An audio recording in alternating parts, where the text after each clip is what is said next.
Hey y'all, it's Sharla from the Hearts of Homestead. I'm back here with you on the Creative Retreat Kids YouTube channel with a little bit of reflection time. I'm gonna put some just some note pieces together and kind of prepare places for me to record some takeaways from Shadowcaster, this month's kit. It has been absolutely wonderful. The artwork is wonderful. The study has been wonderful. I've already done a Bible entry and a previous study, and I'm going to go in today and prepare places for me to do some reflection. I'm going to make a spot for me to journal a prayer and make a place for me to write out some notes. The Shadowcaster shadow principle, this was new to me, and I really enjoyed studying it and connecting some pieces and some aha moments. And so I'm going to really utilize some printables, printed out big printables. You know how I love to do that. I love how Danielle gives us opportunity to play with a number of different things. We have our physical kit, and it has more than enough in it to play and just do some creative study with the elements related to the devotional itself. But then we also have some digital elements where we can go in and print some extras. And now we have true digital Bible journaling. If you haven't looked at that video, go back into the channel and look at her introduction. And she's even got some shorts and some reels out on Instagram showing how she is doing some true digital Bible journaling, and it is wonderful. I'm looking forward to getting into that as well. But for today, you know, I've got to have some of these tangible paper pieces to play with, and really it keeps my hands busy while my mind can reflect and just do some study time and reflection time.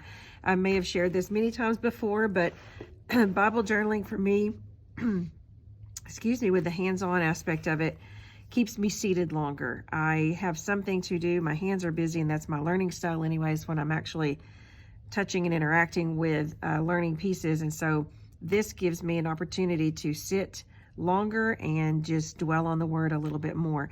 So let's just get started, and I'm going to do some quick prepping here. I have taken some of the journaling cards and enlarged them to a 4x5. Shared some of this before, but just in case you're new to this, these are little note cards that I keep. These are some from some previous kits, and I keep them at about a 4x5, and then I leave spaces on the back to do some note taking and things like that. And I just keep them over here in a little box on the side of my study table. But I just use this as a template. So these are 4x5. That way they fit everything else that I have done. It just kind of keeps it in line. And I use a heavy cardstock that I just get in a bulk packet, probably Hobby Lobby. And I use them for just some takeaway note spots, word studies primarily.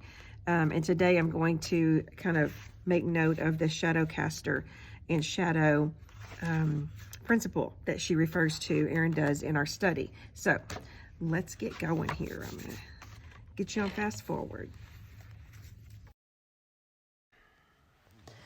Now right here, I am simply using two journaling cards that I have resized to about a 5.5 by 8.5 so that it fills my pages in this journal. This is my reflection journal that I started January of last year, and it gives me just some open space for artwork and writing and reflection and just some creative play where I can try some things that I may not want to try out on my Bible pages just yet, but also a place where I can just do some simple entries. And that's what I'm going to do here. I'm just using the space on the right page around the cross to record a prayer in response to reflection question number 5. I absolutely love the image on the left though. So it was done in itself. It gives you the mixed media layered look with that washi detail and with that torn paper, without the need to feel like you have to spend time or materials to create that look if you don't have a stash of mixed media or you don't have the time to sit down and do it that day or any of that. It just makes a finished look quick and easy. And I love how the focus verse for this month is right here in the front and center of this page. So that way I had a page done real quick just by gluing down this piece of paper, and all I did was enlarge it on my computer before I printed it. Now moving on into my word card study, or word study card, I am simply gluing these two cards back to back. And again, I enlarged these and then cut them to fit that 4x5 template that I was showing you at the beginning. And then I just round the corners. I like the way that kind of finishes it on out. You can leave them completely at a 90-degree angle or use a different decorative edge if you like. I want to use this gorgeous title sticker from our glossy sticker sheet on the front, but I also wanted to kind of bring that mixed media look over to it. And I just simply found a leftover scrap of torn and frayed fabric that was in my stash, and I'm just layering behind it. It was left over from a previous project. And then I'm just adding a few glossy stickers for a collage effect around the left side. I can't do an entry with a Creative Retreat kit, though, unless I use a wonky heart sticker somewhere. So I'm just kind of placing a couple of those to be playful also. And on the back, I have lines for notes, but I wanted to find a sticker element to use as a title. And so I just modified that little sticker tab and made it work for that. Just trying to change the shape of it and added some of the hearts as well. Now I'm going to write out my notes on the lined back and then spend some time later off camera on my prayer journaling. I sure have enjoyed being here with y'all today, and I hope you are joining us for Shadowcaster this month.